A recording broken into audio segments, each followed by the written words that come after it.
जैन को लेकर के तो बहुत सी पेचीदगियाँ चल रही हैं इन लोग के द्वारा, उनके ससुराल पक्ष वालों के द्वारा। धारा 11 हिंदू विवाह अधिनियम का प्रकरण दर्ज किया गया था 31 जनवरी 2025 को। उसमें अनावेदिका जो है वो तो बेचारी उपस्थित नहीं हो सकती, उसका एक छोटा बच्चा है। इन्होंने जो प्रकरण दर्ज किया था वो विवाह शून्य करने को किया था कि ये जो शादी हुई है ये इसने झूठ फरेब करके की है और ये शादी शून्य होना चाहिए। उसमें उन्होंने ग्राउंड बनाया था बाईगेमी मतलब द्विविवाह का। उनका ये कहना था कि भारती जो है वो विवाह के पूर्व एक और विवाह की थी जिसका उसने तलाक नहीं लिया था और बिना तलाक लिए एक विवाह के जीवित रहते हुए उसने दूसरा विवाह किया था। तो उसके बेस पे उन्होंने बाईगेमी के बेस पे धारा 11 लगाया था हिंदू विवाह अधिनियम में, जिसकी हमने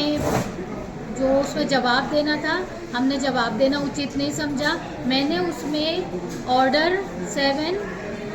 रूल 11 जिसको बोलते हैं CPC व्यवहार प्रक्रिया संहिता सिविल प्रोसीजर कोड, उसके अंतर्गत मैंने एक आपत्ति दर्ज की थी धारा आदेश 7 नियम 11 और उसके तहत हमने क्या किया था माननीय प्रधान न्यायाधीश कुटुंब न्यायालय में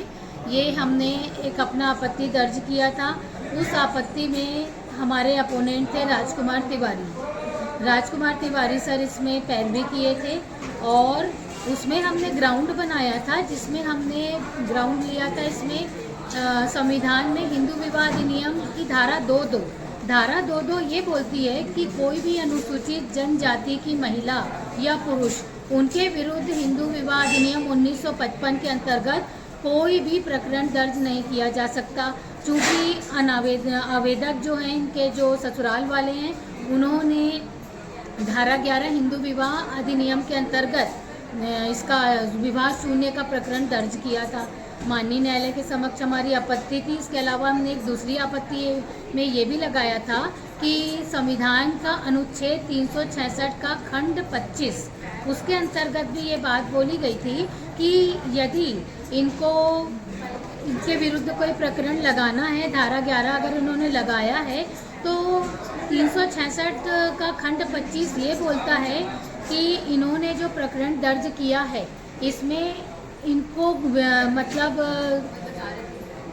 भारतीय संविधान के अंतर्गत या राजकीय मतलब जो राजपत्र जो गजट होता है गजट के तहत कोई भी ऐसा इनको नियम बताना है जिससे वो इसको चैलेंज कर सके। जो भारतीय जैन ने अपना अनुसूचित जनजाति का जो कास्ट सर्टिफिकेट प्रेजेंट किया है उसको वो चैलेंज करे। तो उन्होंने हमारा जो उनका जो धारा 11 जो खारिज हुआ है उसका मुख्य कारण है जो हमने लगाया है संविधान के धारा 2.2 और अनुच्छेद 366-25 उसके तहत जो है उनका जो खारिज हुआ है और हमारी पक्षकार अनुसूचित जनजाति की है उसने हिंदू धर्म की अनुयायी नहीं है। तो इस आधार को ग्राउंड बनाया और सबसे मुख्य ग्राउंड बनाया गया माननीय न्यायालय के द्वारा कि उन्होंने उसकी जो कास्ट सर्टिफिकेट है अनुसूचित जनजाति की जो कास्ट सर्टिफिकेट है उसको उन्होंने चैलेंज नहीं किया है, उसका खंडन कानून प्रक्रिया तो चलती रहेगी लेकिन कानून से पहले जो दो पक्ष एक दूसरे के ऊपर आरोप प्रत्यारोप लगा रहे थे इसमें भारतीय जैन का क्या कहना है? आगे अगर जीत मिलती है या आगे उनके लिए वो क्या चाहती है? देखिए धारा 11 में तो हमारी मैंने बहुत बड़ी जीत है, ये अनावेदिका की जीत हुई है इसमें, क्योंकि उन लोग का ग्राउंड क्या है उन्होंने अपने प्लांट में कहीं बच्चे का जिक्र नहीं किया। उनका एक बच्चा है अनावेदिका आवेदक और उनका एक बच्चा है जिसका उन्होंने कहीं जिक्र नहीं किया है। ये बात एकदम स्पष्ट है कि आवेदक गण जो है अनावेदिका और उनके अपने बच्चे के नैतिक दायित्वों से बचने के लिए ये झूठा प्रकरण न्यायालय में दर्ज किया। और भी जितने प्रकरण दर्ज किए उन्होंने सब झूठ फरेब है और अपनी पत्नी और बच्चे के नैतिक दायित्वों से बचने के लिए उसको पैसे देने से बचने के लिए उसको आर्थिक मदद से बचने के लिए ये सारे केस लगाए। हमको कोई फ़र्क नहीं पड़ता, हमारी धारा 11 में जो जीत हुई है इससे अगर वो हाई कोर्ट में भी जाते हैं हाई कोर्ट में भी वो जीत नहीं पाएंगे, इवन सुप्रीम कोर्ट में भी जाते हैं वहाँ भी नहीं जीत पाएंगे क्योंकि हमारा ग्राउंड एकदम पुख्ता है। जो ग्राउंड हमने बनाया में माननीय सर्वोच्च न्यायालय का हमने साइटेशन लगाया है, रूलिंग पेश की है तो और वो रूलिंग जो पेश की है आज तक ओवर रूल्ड नहीं हुई है। तो हमारा ये पूरा मानना है कि आगे निकट भविष्य में भी ये चाहे हाई कोर्ट चले जाएं सुप्रीम कोर्ट चले जाएं हमारे प्रकरण में कोई इसमें फ़र्क नहीं पड़ेगा। और हम आवेदिका की अनावेदिका की ओर से और भी बहुत से प्रकरण इसमें लगा रहे हैं, जैसे धारा 9 लगा रहे हैं, हमने मेंटेनेंस लगाया, 85 बीएनएस लगाया है और डोमेस्टिक वायलेंस अभी फाइल करने वाले। तो हमारे पक्ष में कहीं कोई कमी नहीं आएगी और हम कानूनी तौर पे हर फील्ड में जीत पाएंगे और अनावेदिका को न्याय दिलाएंगे।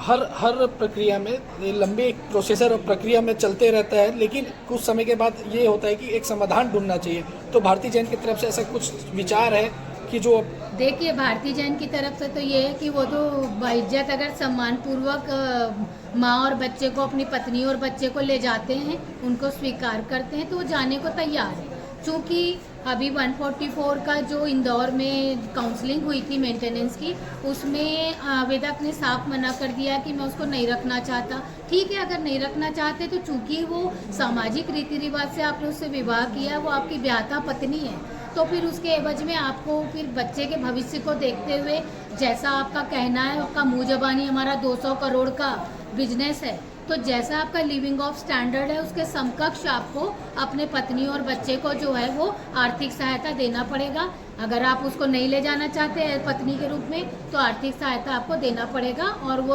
आर्थिक सहायता लेके कोई अपना बच्चे के लिए छोटा मोटा काम शुरू करेगी और अपने बच्चे का भविष्य संभालेगी।